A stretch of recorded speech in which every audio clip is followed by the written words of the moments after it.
Hi, students. How are you doing? Welcome tonight. Sim, thank you so much for the support. Hope you all are doing great. So, I came across a video of a black woman blaming black people over what it's going on and saying that they choose Kamala Harris over humanity and all that, and that they've been fighting Arabs and all that. You all know Maya. I have brought so many videos of Maya, Ayoni, and some of them here. So tell me how Mayo. I mean, it's really crazy how people are so quick to blame black people over everything and not hold people responsible for what they did. So how are people not holding Maya and the rest of them? Where is Rashidi Talib? Where is Justine? They all ran away, right? Because you all did not see far away. That is to tell you because you all are not smart enough to know that black people are the OGs and they see far away. Because if you also, you, this black woman talking, if you also know yourself, you definitely will understand that this politics is something that they've been playing on black people, and black people are looking for a way to find their way back to where they are supposed to be. And you think black people are the problem? Darling, I think you should pick up a book first and read, and that will take you back to where you are supposed to be because you sound a little bit lost. But it's okay to sound lost sometimes. But another good part is finding your way back to where you started missing. So you are protecting Maya and the rest of them over your community. You know what? Let's get into this. I want you all to know, if you put Kamala Harris over your humanity, you fucking disgust me. If you sat on this app and you bullied Maya and not your politicians, you fucking disgust me. If you sat on this fucking app and compared Cory Booker's performative bullshit to MLK and Rosa Parks, you fucking disgust me. If you literally chose fucking TikTokers and fucking bullshit politicians over your fucking humanity, you fucking disgust me. You deserve nothing in life. And all the black liberals that have literally set us back fucking years. I hope you understand what you have done, and I understand you understand the gravity of what the fuck you have done. Go to hell. Isn't it funny that you want to talk about sacrificing humanity, but you sacrifice the entire country by sitting on your ass? You sacrifice the black community. You sacrifice the LGBT. You sacrifice black women. You sacrifice black trans women. You sacrifice immigrants. You sacrifice citizenship. You sacrifice healthcare. You sacrifice federal workers. You sacrificed our elders. You did all of this for what? Am I the only one who just heard this shit? This pick me is literally blaming the entire black community for the state of the country. She is blaming the 92% and the 80% for what the fuck is going on with Donald Trump. How is that even possible? We showed up during an election and we voted for harm reduction by voting for Kamala Harris because we understand that we are not one issue voters. Everything has an intersection there. When it comes to one marginalized community to another, we understand that there's intersectionality. If one of us floats or one of us dies, we all die in the damn together. And even when these people who continuously show their anti-blackness, microaggressions, or just pure fucking racism, who won't even piss on us if we're on fucking fire, we continue to advocate for them, even though they don't do it for us in return. This girl is sitting up here making excuses for the pro-Palestine movement that was so hostile to the black community. And I've got a timeline. This is not hyperbole. My name is not Amani. I have receipts. Who remembers besides me that back in December 2023, 8 months before Kamala Harris was the presumptive nominee, there was a holiday party being held in the 13th Congressional District of Michigan by black organizers and legislators. And all of a sudden, the pro-Palestine protesters decided to bum rush a building where they were not invited to and decided to beat a black woman's ass by the name of Bobby Avington Johnson. She was hospitalized. They came in here, they bust me in my head and everything. I ask you, this is the blacks that are fighting against them. We're fighting Please against them. leave the building. Please leave from in front of the building. You're asking them to leave. Who besides me remembers when the Black Student Union had to give out a statement withdrawing from the Tahrir Coalition? And I quote, the anti-blackness within the coalition had been too pervasive to overcome, and we refused to endure it. But here's the important piece. Even with all the anti-blackness they endured, they made sure they said this statement. We, the Black Student Union, stand steadfast in our support for the Palestinian people, and we call for the divestment. Even with being victims of racism, they're still advocating for people who won't piss on them if they were on fire. Who besides me remembers when they tried to weaponize Marcellus Williams being on death row and blaming it on Kamala Harris, trying to manipulate black people into not voting for her, using our trauma and our mistreatment when it comes to law enforcement? If you're following his story and you're still voting for Kamala Harris, I would like to ask you why. Because she's already in power. What is she doing to help Marcellus?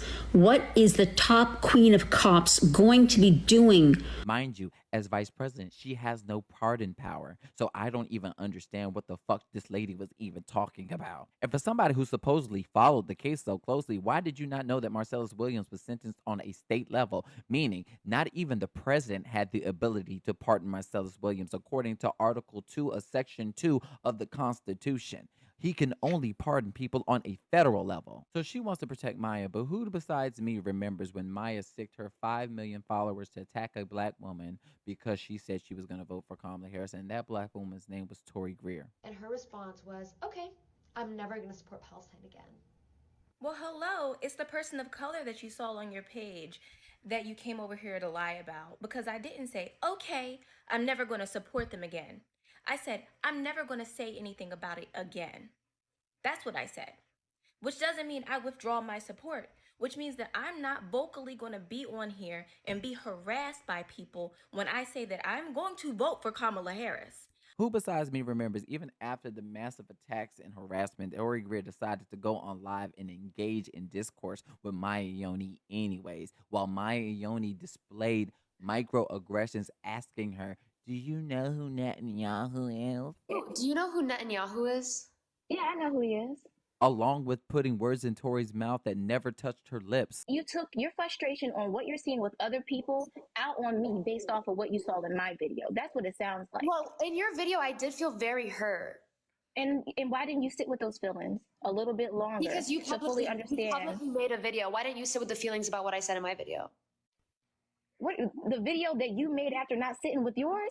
To this day, Tory is still being harassed by the same fucking people who doxed her, found out where she works, and also tried to get her fiance fired. In this game that they want to play called Oppression Olympics, they sat up here and told black people that they don't give a fuck about how oppressed we are, as if we did not survive the oppressive nature of the United States for the last 400 years because we understood this thing called harm reduction. But remember, we're the problem because we had the damn audacity to warn people about Project 2025. We had the audacity to warn federal workers, warn people about their Medicaid, warn them about SNAP benefits, warn our seniors about them losing their Social Security, meaning they would have to decide whether they want to pay for the medicine that's sustaining their lives or keep the fucking lights on.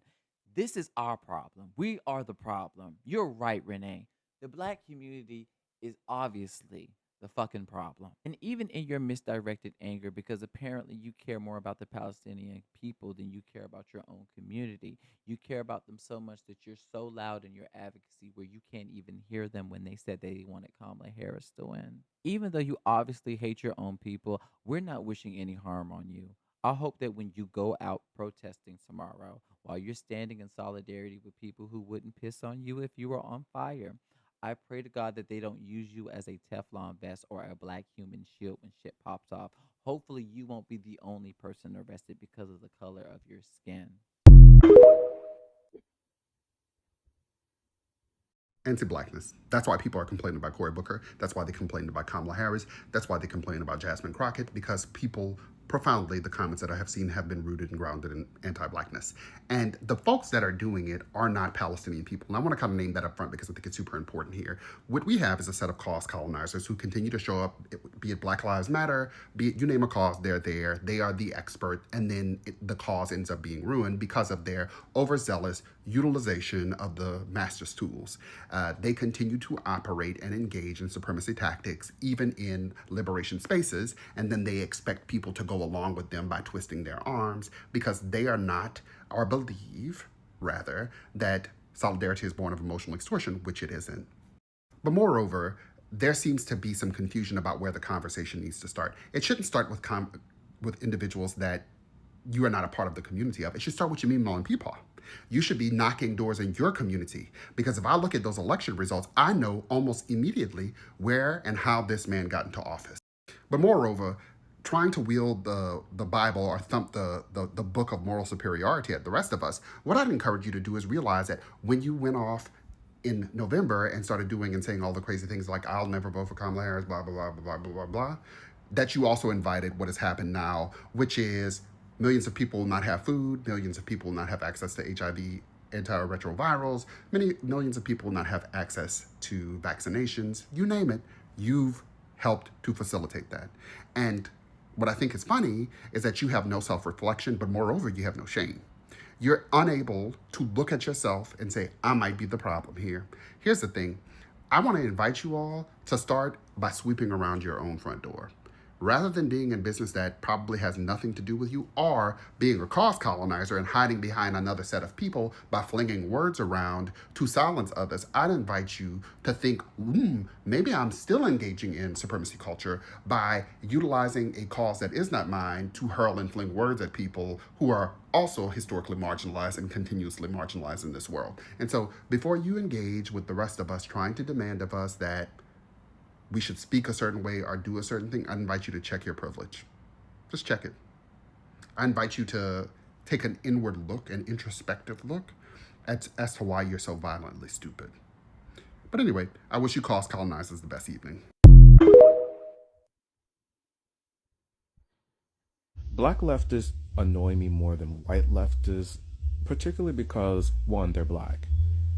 And because they are black, they understand the necessity of black people to feel safe in a country that we have been enslaved in or oppressed in for more than 500 years, right? And instead of them understanding the conversation that black people are having when it pertains to them being safe, secure, and stable here, and being able to assist people abroad, they are instead adopting this ridiculous talking point of us prioritizing ourselves over literal fucking genocide. A lot of you like to do these binary arguments where you pretend that black people cannot be concerned about what's happening in Palestine and also concerned about being stable here in the United States, as if the two can't be in correlation with each other, as if us being stable here means that those people over there have to be unstable or unsafe. Black people telling you to vote for Kamala Harris in the last election was not them telling you to ignore what the Democrats have traditionally done throughout the years. In fact, what a lot of black people, specifically like myself, have consistently advocated for is you vote for these politicians and you hold them accountable because these are your employees. I want people to get conditioned enough to understand that when we vote for these presidents, these senators, these congressmen, these mayors, these government officials in the state and local government, we are not voting for leaders. We are voting for employees. And we vote for the best employee for the job. We can look for someone that we believe is perfect, but perfection doesn't exist in human nature. It's not something that is humanly possible. Anyone that is looking for perfection in a person, a politician that is leading them, is in a cult. Donald Trump fans are cult members, and the same is true of Joe Stein fans. You guys don't believe that your politicians, your leaders that you vote for deserve any criticism. And that's the problem that I have with a lot of you. You instead come online and you criticize the party where you actually do have allies amongst those in the voting bloc, where you actually do have allies amongst the politicians in the Democratic Party. My congressman, Jamal Bowman, lost his job because he was adamant about how much he supported the pro-Palestinian movement. And I didn't see one fucking protest show up in my district to support him when he lost his job. The same thing was true of Cori Bush. She lost her job because of her support for the pro-Palestinian movement, and I didn't see one protest show up in support of her from leftists, particularly black leftists that like to come online and lecture the Democrat. Those two black Democrats lost their seats because of how critical they were of the Israeli government, and not one of you motherfuckers showed up in our district to protest against the influx of money that was being spent to remove them from their seat. So when a lot of you form your fucking mouth and try to talk down to black Democrats, understand that those black Democrats have also lost their positions in government defending, putting their jobs on the line for the movement that a lot of you white leftists cosplay in support of. You don't sacrifice shit. All you do is set your camera up and pretend that you are on some moral high ground that I have consistently told you does not exist. You guys are clearly anti-black. And I don't care if you are a they, them, or a him, her. It doesn't matter. Your anti-blackness. It's so obvious. And also, black people, specifically black leftists, that allow themselves to be weaponized against the black community are also anti-black. We see you. They've always had the ability to use us against us. And you're allowing yourselves to be a weapon against your own community. Your own community's safety, stability, and security. The internet leftists today would be complaining about the route that Harriet Tubman took because they didn't like the color of the house that they stopped at to hide in toward freedom. They would have been complaining about Rosa Parks and what she wore on the bus that day and the fact that she said no and the seat that she sat on. I'm talking about these folks would literally be complaining about Fannie Lou Hamer. They would have complained about Malcolm X. You name it, they would have complained about it because they're nihilists. They don't care about winning. They care about being right, which we know is a tool of supremacy. We know, and they know, it is a tool of supremacy, but they're not interested in that because they have no shame. And you know why they have no shame? Because they're operating in privilege. They move in privilege. Over and over and over again, they show up in privilege and they show up harmfully. And they are not listening to voices. They do not want community. They want to bully people to share their opinion blindly with no intent on being pragmatic, no intent on seeing nuance. They are just interested in being right and controlling the conversation. Here's where I'm at.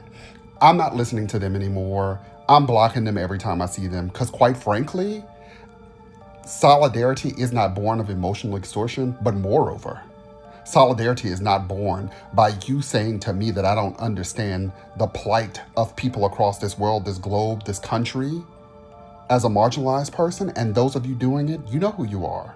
You're doing it for clicks because you're a cost colonizer. Have the day you deserve. This is all I got from this video, and I am going to be as kind as I can with this video, right? And now I am going to say this. So she is very quick to come out to say if you put Kamala Harris over your humanity, that you disgust her, right? And if you are on this app and you try to silence Maya over what she said before the election and not hold your politicians responsible. I don't know how to explain this, but some people really do not understand how politics work. I am really as calm as I can because I don't want to scream, I don't want to shout that some people, I don't know, she looks really very young, maybe like not so young, but at the same time, there are some things people should educate you over. So you are ready to protect other people that are not in your community, that protect your community. Now, for those that do not know who Maya is, you definitely will see her at the thumbnail.